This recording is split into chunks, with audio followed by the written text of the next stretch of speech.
Forget the Mustang for a moment. Forget the posters, the nostalgia, the Hollywood glow. In the shadows of Ford's pony car fame lurked a machine far more dangerous. A Torino so brutally overbuilt it made the era's icons look like showpieces.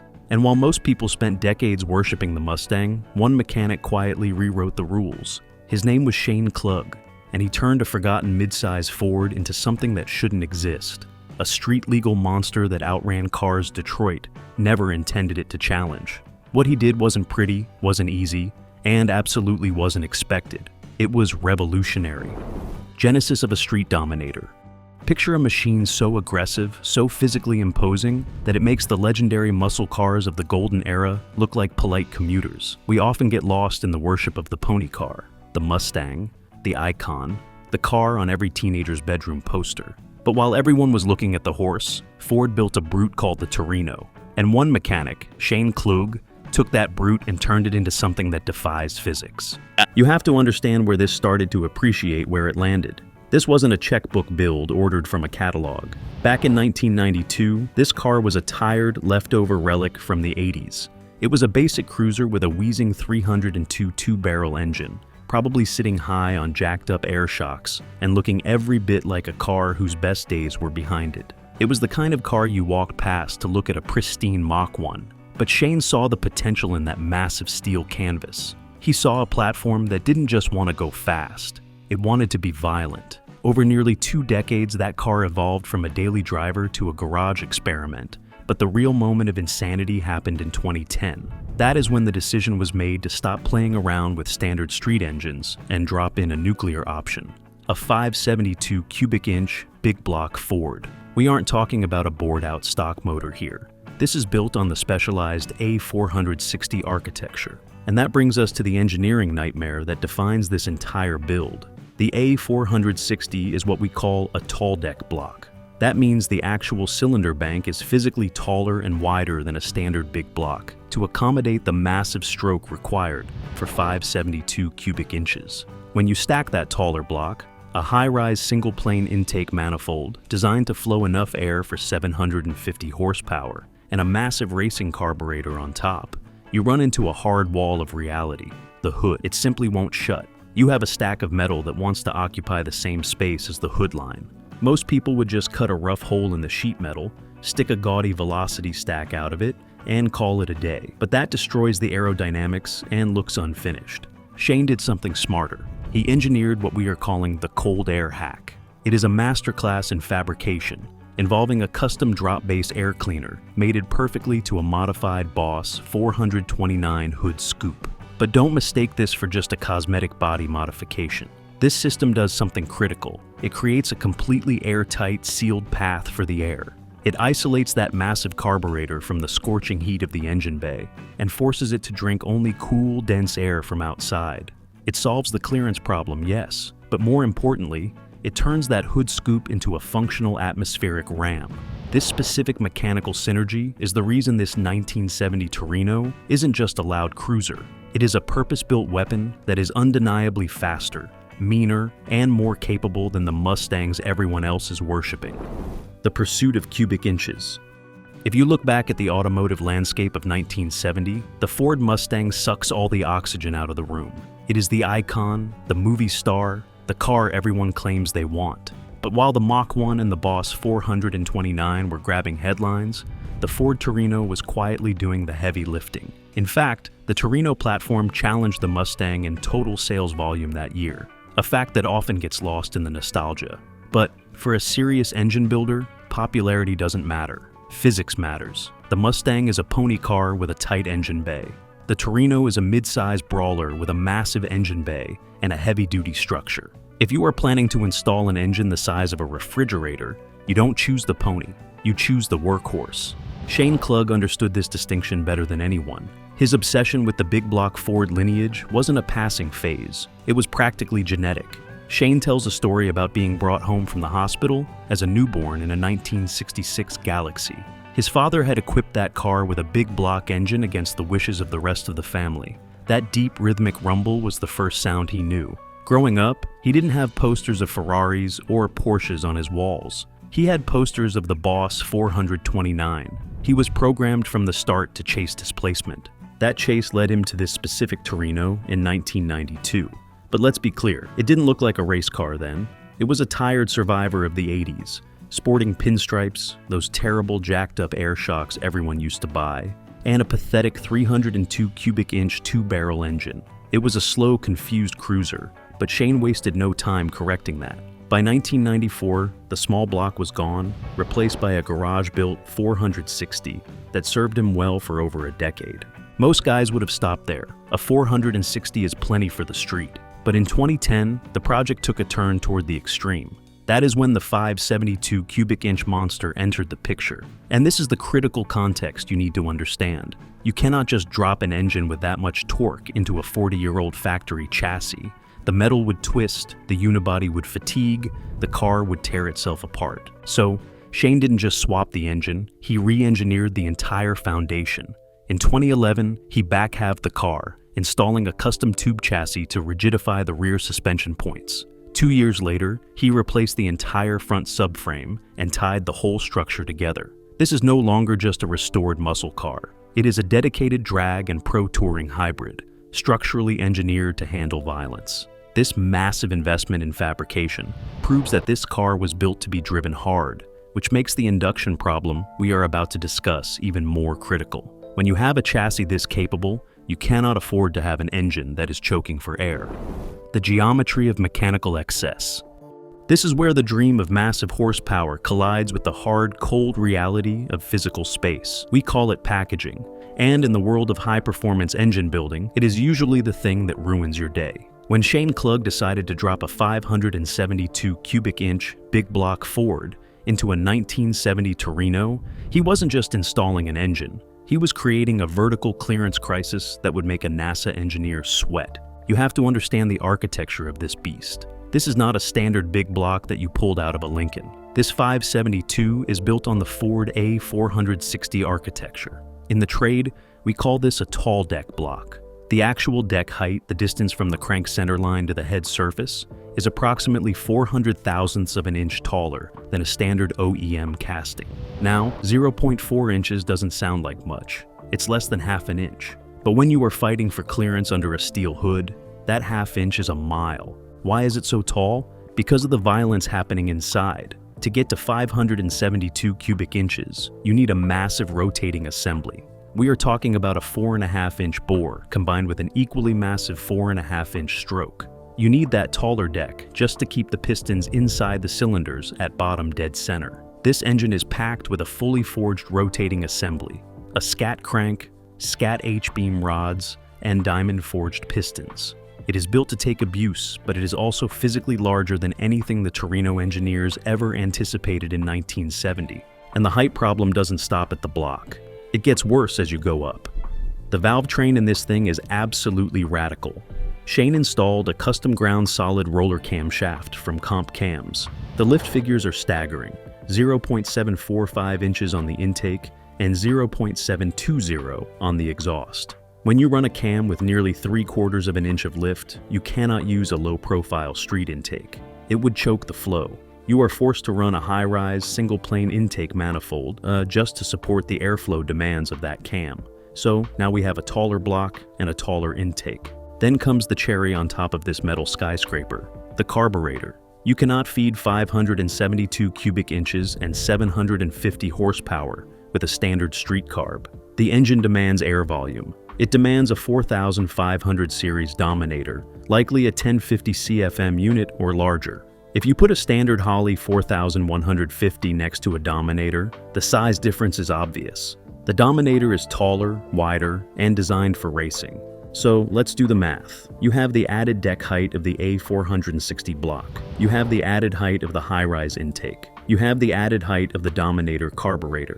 This creates a stack height that is physically impossible to fit under the stock hood line. If you tried to use a standard flat base air cleaner, one of two things would happen. Ideally, the hood just wouldn't close. Worst case, you force it, and the hood structure crushes the air cleaner lid down onto the carburetor, cutting off the airflow and turning your 750 horsepower monster into a paperweight. This wasn't a situation where Shane could just make it work with a hammer. The absolute nature of this height constraint dictated the solution. He needed a way to gain vertical space that didn't exist. Engineering the cold air hack.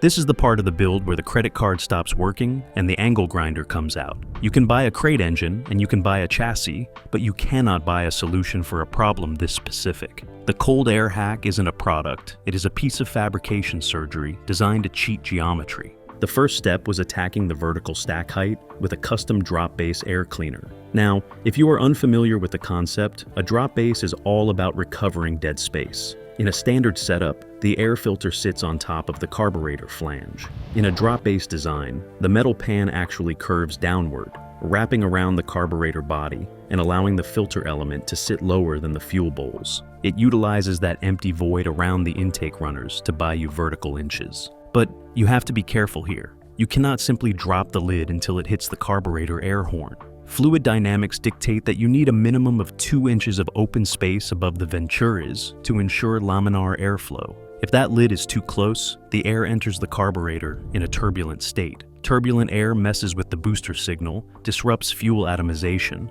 and causes uneven metering across the cylinders. You end up with a powerful engine that runs like garbage. Shane threaded this needle perfectly. He selected a specific 2.5-inch, tall, high-flow K and N filter element. By combining this short filter with the aggressive drop base pan, he managed to lower the entire assembly just enough. And when we say just enough, we mean it. When the hood is closed, there is exactly 1/2 inch of clearance between the top of the filter cover and the sheet metal. That is the margin of error. Even the base itself required microsurgery. The pan had to be meticulously cut and shaped to clear the distributor cap and the ignition wiring. This is millimeter-level packaging warfare. But the air cleaner was only half the equation. You still need to get air into it. For that, Shane looked to the holy grail of Ford performance, the Boss 429 hood scoop.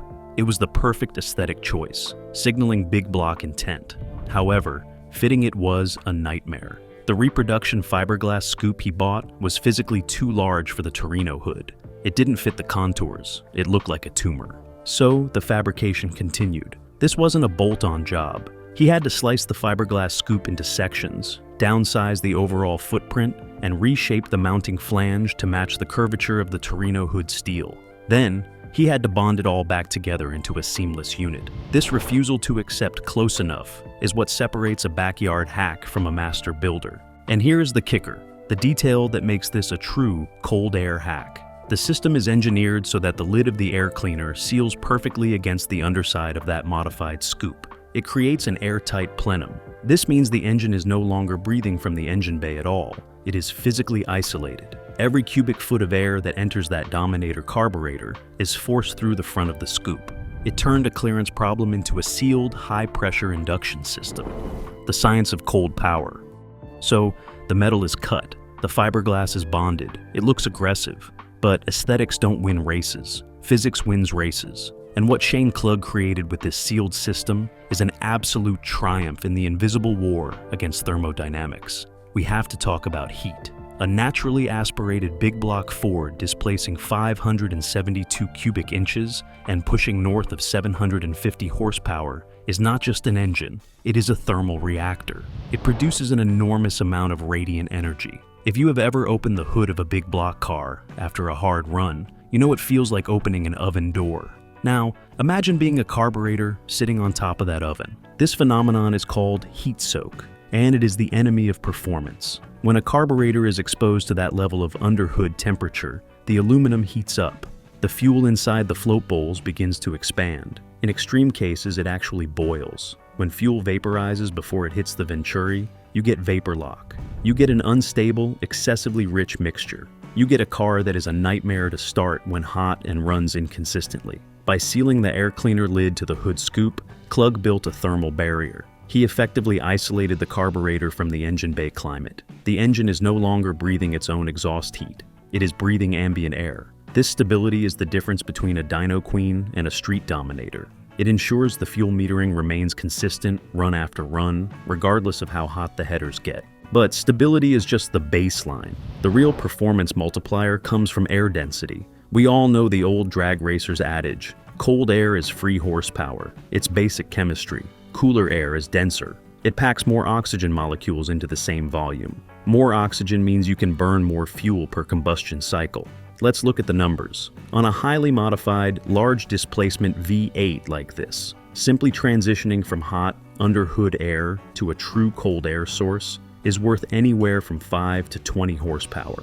Think about that. Without changing a jet, without touching the timing, you gain power just by moving the intake point. On a 750 horsepower engine, even a conservative 2% gain is 15 horsepower. That is a significant margin in a race, and you get it just by sealing the system. However, Shane didn't stop at cold air. He chased dynamic pressure.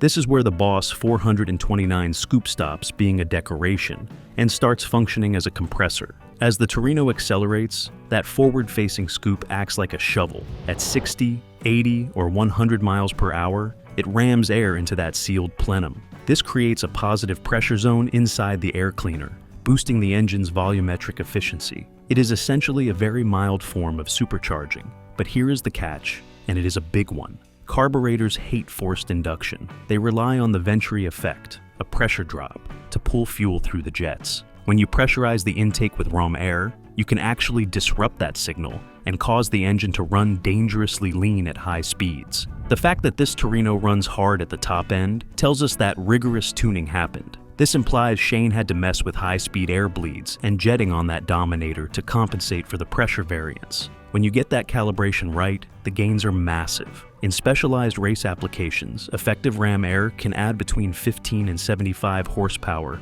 at extreme speeds. Even on the street, that pressure contributes to a top-end charge that a standard intake just can't match. It transforms the atmosphere from a passive resource into a performance part. Shattering the Boss Mustang myth.